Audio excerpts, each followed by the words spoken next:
Oi,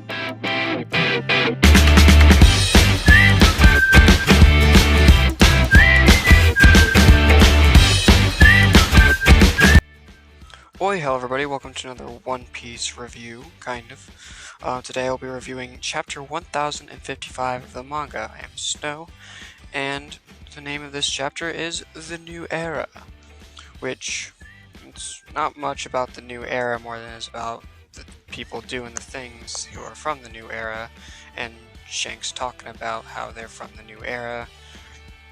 I don't know what I said there, but I'll stand behind what I said, even though it was a mistake.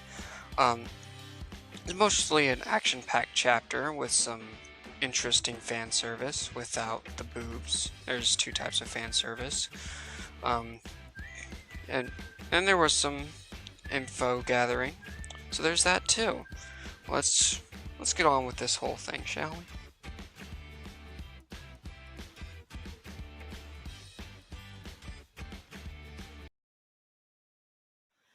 Okay, so before we get into the boring audio treatment, let's get into the slightly less boring, well, drawing treatment.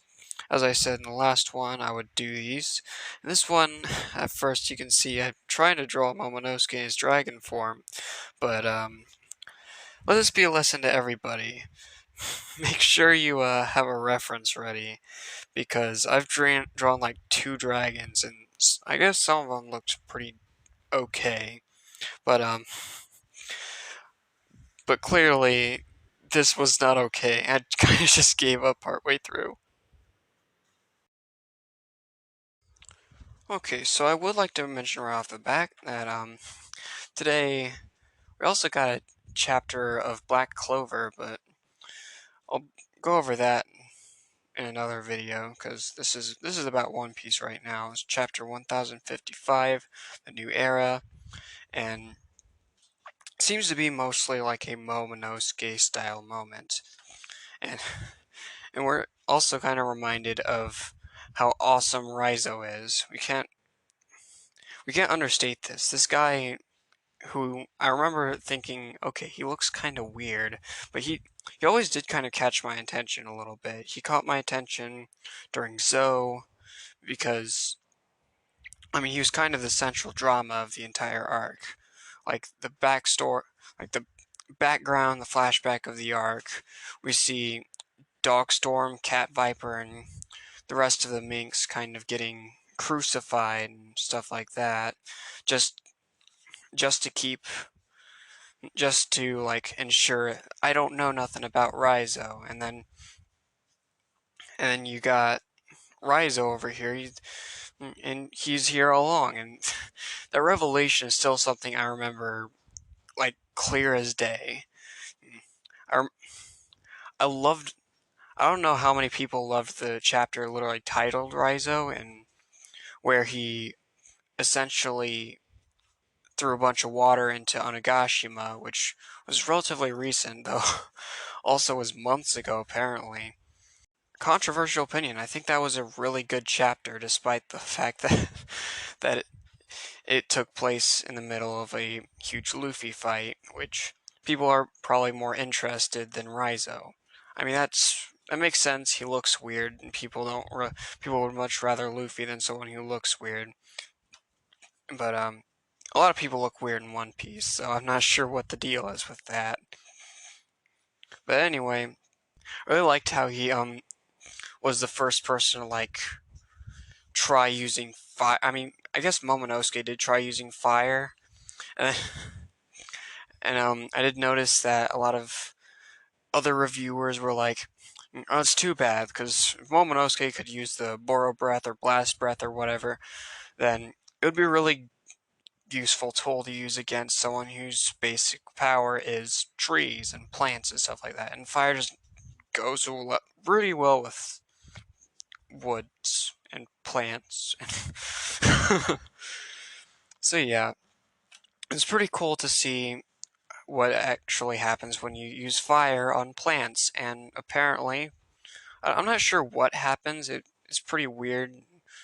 I guess unclear when you look at it through the manga point of view, manga reader point of view, I'm sure it'll make a lot more sense when watching it animated with color. But what I'm guessing is he probably like soaked the forest in some ways, or used some sort of heat neutralizing technique. I don't know. He basically just let out some what looks to be steam and says, "Hey, I'm a Navy admiral. What the heck do you think was going to happen if you tried using Pokemon tactics on me?" but but yeah, I found this pretty interesting, and I will not understate how much I love Raizo. I don't know if I want to say he's my favorite among the Akazaya Nine. I'd even dare say that what's his name, Kanjuro, is definitely up there as well. Even though that he was a traitor, he was a huge amount of drama during the entire arc, or at least the third act, at least.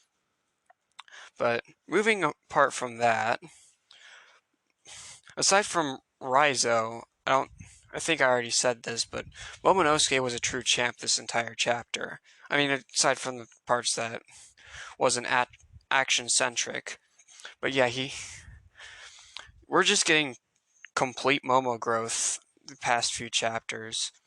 We we see him conjuring up some clouds, just I guess minutes after learning that he's become an adult. He's now using dragon techniques like crazy. Or Kawamatsu's comments on him, like, oh wait, no, Kawamatsu actually didn't comment that. It was Yamato who commented the fact that, oh hey, he's mastered his dragon form, and Kawamatsu's like, wait, no, he hasn't. His aim is weird, and Momonosuke starts going trigger happy on on on Aramaki over here. I don't know. I said the last video I'd start using his code name because I do think he deserves it, even though he's an absolute zealot. But I don't know. I like saying Aramaki. Ryokugu sounds pretty cool as well. And I'm not sure why I'm not rolling the tongue on Ryokugu, but I am on Aramaki. Uh, I guess I don't know, the whole rolling the tongue and the urge to put my bottom teeth behind the top teeth to make a hard R sound. Then I don't know. My my voice is weird when it comes to R's, and sometimes when it comes to Japanese, it just works like that. But I don't know. Moving on from that, that seems to be my catchphrase. We get a lot of info dump.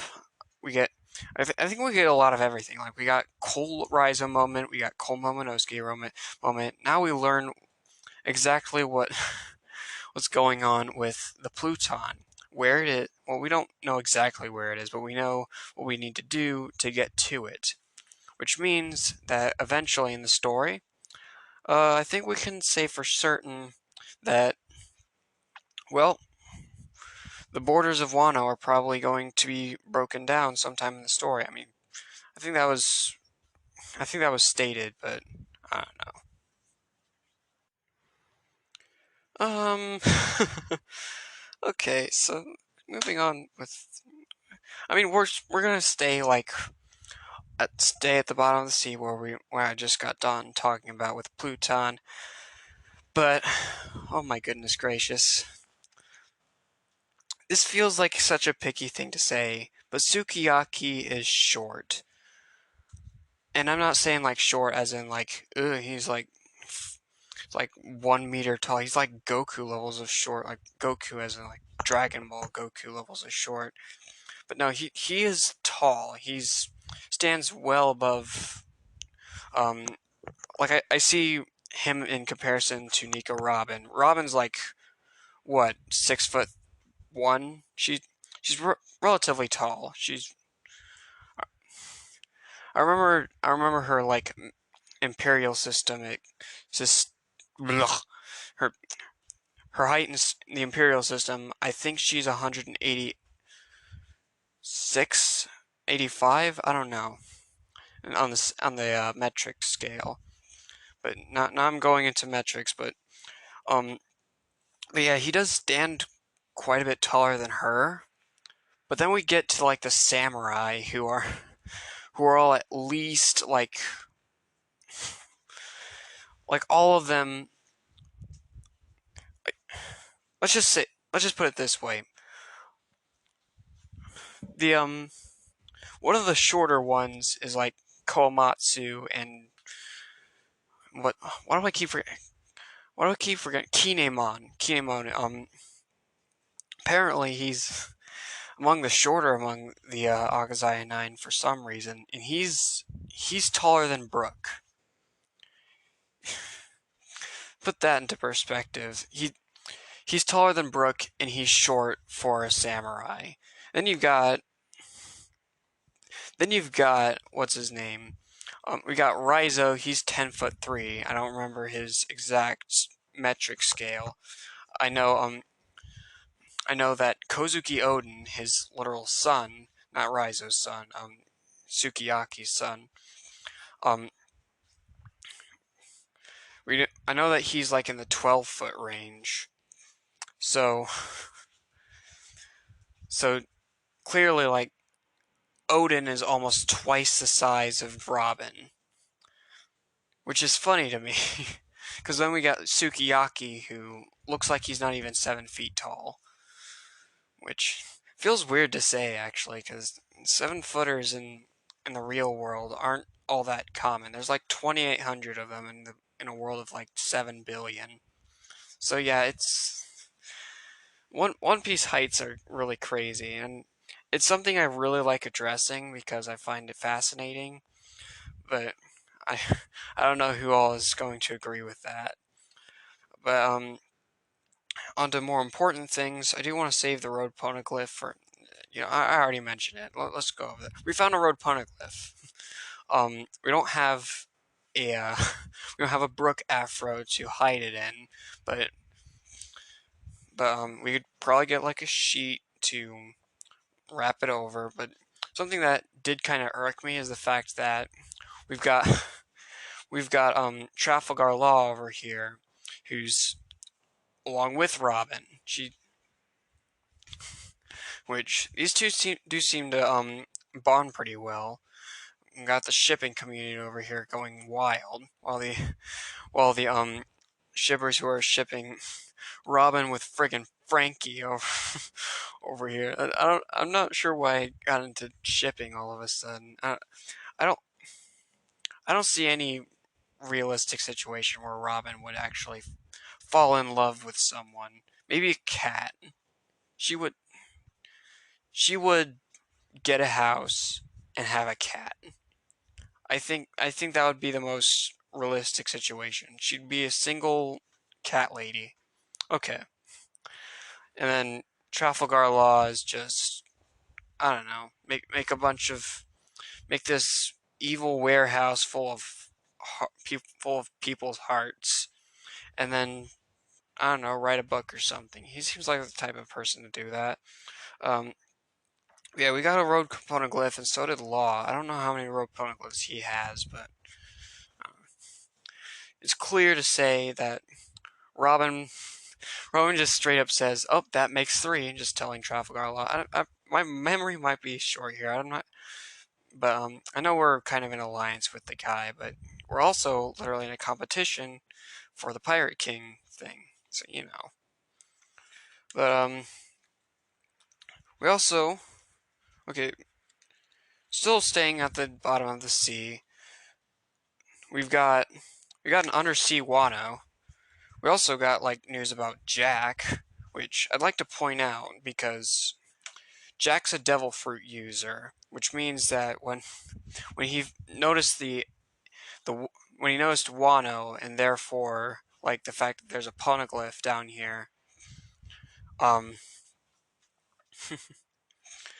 I find it interesting because this gives us some chronology about Jack. Like, he, I guess it's not really all that interesting since you either got a devil fruit as an adult or you didn't. But I don't know. if he's down there, unless someone had to rescue him when he was like fell in the water and like, okay, I'm down here. I literally cannot move because I ate a devil fruit. Can somebody please bail me out? I don't know. I think Jack doesn't get any of the respect he deserves, but he's kind of a neglect character in the fan base. But yeah, um, yeah. Last but not least, let's go over Shanks here because we only got like 2 to 3 pages of him, but he literally sniped an admiral from outside of a country towards inside of a country with Conqueror's Haki or Supreme King Haki. I'll call it Conqueror's Haki because it sounds cooler, but the Viz translation calls it Supreme King. But yeah, I loved that. Like he's like, "Are you scared of the new era?" Meanwhile, he's just sniping the guy with little foam cannons of his eyeballs. But it's the weirdest description I've ever made of something. um, but yeah, I also found him kind of berating Luffy for stabbing himself underneath the eyeball, which I'm currently in the process of doing a video on Volume 1, so um, maybe I should. I won't bring that up because that'll be a spoiler, but so this is a little thing that I always appreciate. But we also get like a picture of Momonosuke and I'm guessing Hiyori. I want to believe that's Hiyori, but it could also be like Tama, maybe. I don't know. I doubt it's Tama.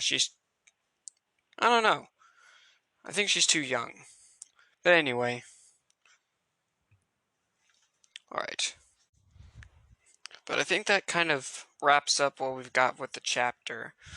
Um, this was probably the quickest video I've ever recorded because usually I don't know. I think I'm less worried about sputtering for some reason. I usually cut it out when I notice that I'm sputtering, but I don't know. Tell me what you think about this, because uh, I think this was quite straightforward. That's probably the reason. But yeah, um, we got some literal like cell action from Ryokugi over here. Yeah, call him by his epithet. Cool. Okay. So yeah, see you in the next chapter when the next chapter comes next week, and I'll see you then. Maybe I'll even record a Black Clover chapter because stuff's getting hype over there. Okay. Peace.